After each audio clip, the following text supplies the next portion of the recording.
Do you think मेरे पास कोई choice थी? आंटी खुश हैं क्योंकि ये सारा इवेंट अच्छे से अरेंज हो रहा है। तुम्हें कहा भी था कि डबल चेक कर लेना। So this was your best। तुम चलिए ख्वाब देखने के तुम किसी स्पेशल प्रिविलेज के काबिल नहीं हो।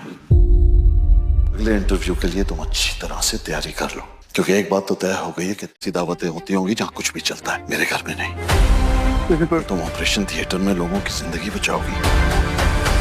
अगले अंकल खुश हैं क्योंकि उनको अपनी मर्जी का डोनेशन मिल गया। तुम खुश हो ना? तुम्हारी ऐप ने पूरे मुल्क में धूम मचा दी है। फिट नहीं होता, वैसे भी तुम्हें ये रिस्पॉन्सिबिलिटी नहीं लेनी चाहिए थी। उस्मान जी, तुम्हारे घर में ये बारबेक्यू सेटअप यहाँ किसने लगवाया है? मैं तुमसे एक केटरिंग कोऑर्डिनेट नहीं हो सकी।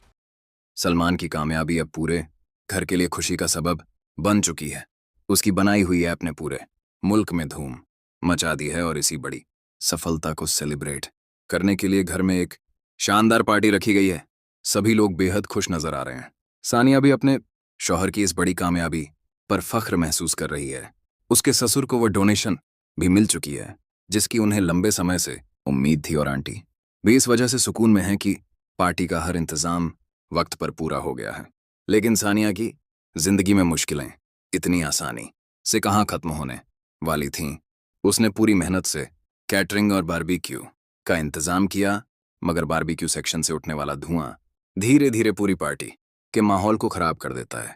मेहमान परेशान होने लगते हैं और तभी डॉक्टर शाहनवाज का गुस्सा सबके सामने फूट पड़ता है। वह सानिया को सबके सामने डांटते हुए कहते हैं कि उनके घर में इस तरह की लापरवाही और घटिया इंतजाम कभी नहीं होते। ये बात सुनकर सानिया बहुत ज्यादा शर्मिंदा और दुखी हो जाती है।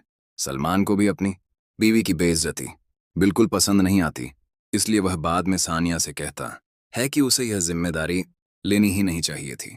मगर सानिया भी चुप नहीं रहती और साफ जवाब देती है कि उसने यह जिम्मेदारी खुद नहीं चुनी थी, बल्कि डॉक्टर शाहनवाज ने ही उसे यह काम सौंपा था।